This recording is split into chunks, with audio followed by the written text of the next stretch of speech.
ಓ shut. ಏನ್ ಹಂಸ ಹಾಗಿದ್ಯಾ? ಮೈ ಹುಷಾರಿಲ್ವಾ? ಸ್ವಲ್ಪ ತಲೆನೋವಾಗಿದೆ, ನಾನು ಆಮೇಲೆ ಬರ್ತೀನಿ. ನೀನು ಆಫೀಸ್ ಹೋಗು. ಸರಿ. ಈ ಸಲ ಏನೇ ಆಗಲಿ ಈ ಹುಚ್ಚವಳಿಂದ ಸಿಗ್ನೇಚರ್ ತಗೊಂಡು ಇವಳನ್ನು ಕೂಡ ಸಾಯಿಸಬೇಕು. ಆವಾಗಲೇ ಆದರ್ಶನ ಆಸ್ತಿ ನನ್ನದಾಗುತ್ತೆ.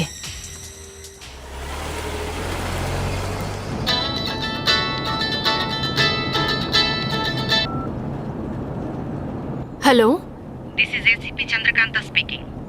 ಹೇಳಿ ಮೇಡಮ್. ಆದರ್ಶ್ ಡೆಡ್ ಬಾಡಿ ಸಿಕ್ಕಿದೆ. ನೀವು ತಕ್ಷಣವೇ ಸ್ಟೇಷನ್.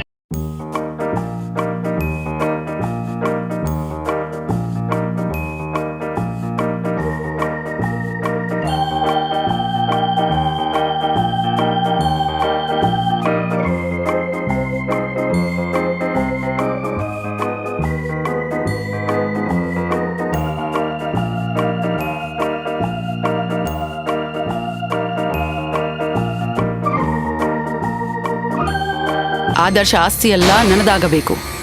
ಆ ಅನುರಾಧಗೆ ಸಿಂಗಲ್ ಪೈಸಾನೂ ಸಿಗಬಾರದು. ಆದರ್ಶ್ಗೆ ಸಂಬಂಧಪಟ್ಟ ಪ್ರಾಪರ್ಟಿ ಪೇಪರ್ಸ್ ಎಲ್ಲ ನನ್ನ ಕೈಗೆ ಬರಬೇಕು. ಆ ಪೇಪರ್ಸ್ ಮೇಲೆ ಆದರ್ಶ್ನ ಮುತ್ತಿನ ಹೆಂಡತಿ ಅನುರಾಧ ಸಿಗ್ನೇಚರ್ಸ್ ಟೆಕ್ನಿಕ್ ಆಗಿ ನಾನು ತಗೊಂತೀನಿ. ಅನುರಾಧ ಮೇಡಮ್ ಅವರ ಸಿಗ್ನೇಚರ್ಸ್ ತಗೊಳ್ಳೋದ್ರಿಂದ ಪವರ್ ಆಫ್ ಅಟಾರ್ನಿ ನಿಮ್ಮ ಕೈಯಲ್ಲಿ ಬರುತ್ತೆ.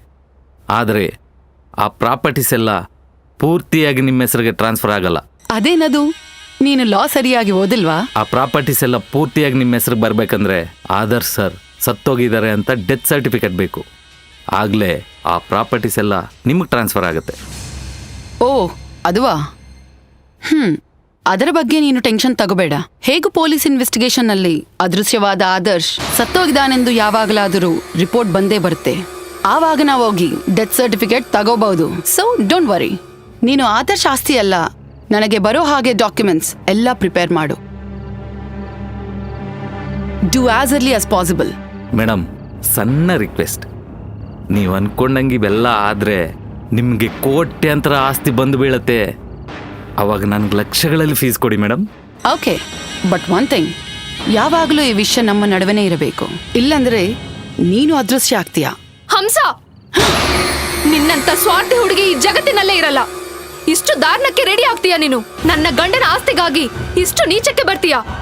ಇಷ್ಟು ದಿನ ನನ್ನ ಜೊತೆ ಪ್ರೀತಿ ನಟಿಸಿ ಇಷ್ಟು ಮೋಸ ಮಾಡ್ತೀಯಾ? ನೋಡನು, ಆದರ್ಶ್ನ ಮದುವೆ ಮಾಡ್ಕೊಂಡು ಈ ಆಸ್ತಿ ಎಲ್ಲ ತಗೋಬೇಕನ್ಕೊಂಡೆ. ಆದರೆ ಆದರ್ಶ್ ಸಡನ್ ಆಗಿ ನಿನ್ನನ್ನು ಮದುವೆ ಮಾಡ್ಕೊಂಡು ನನಗೆ ಶಾಕ್ ಕೊಟ್ಟ. ನನಗೆ ಸಿಕ್ಕಿಲ್ಲಂದ್ರೆ ಬೇರೆಯವರಿಗೆ ಸಿಕ್ಕಿದ್ರೆ ನಾನು ಸಹಿಸಲ್ಲ. ಅಲ್ಲಿವರೆಗೂ ಪ್ಲೇ ಬಾಯ್ ಆದ ಆದರ್ಶ್ ನೀನು ಬಂದ್ಮೇಲೆ ಗುಡ್ ಬಾಯ್ ಆದ.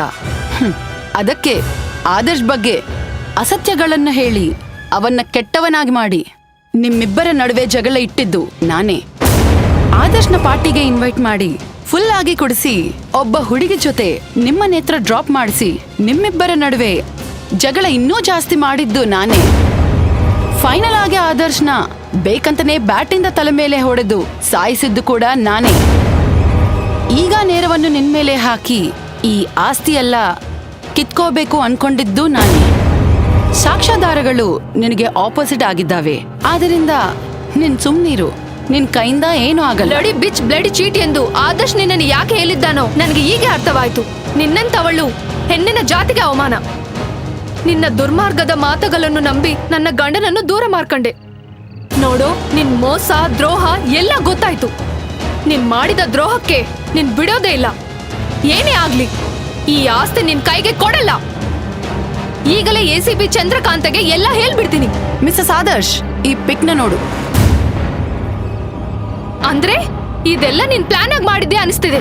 ಎಸ್, ಈ ಫೋಟೋ ನೋಡಿದ ಮೇಲೇನು ಎಸಿಪಿ ನಿನ್ ಮಾತನ್ನು ನಂಬುದನ್ಕೊಂಡಿದ್ದೀಯಾ? ನಿಲ್ಲು,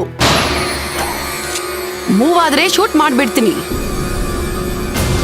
ನಿಲ್ಲು, ನಿನ್ನೇ. ಏಯ್ ನಿಲ್ಲೆ, ನಿಲ್ಲು. ಯು ಬ್ಲಡಿ ನಿಲ್ಲೆ. ಏಯ್ ನಿಲ್ಲು, ಇಲ್ಲಂದ್ರೆ ಶೂಟ್ ಮಾಡ್ತೀನಿ.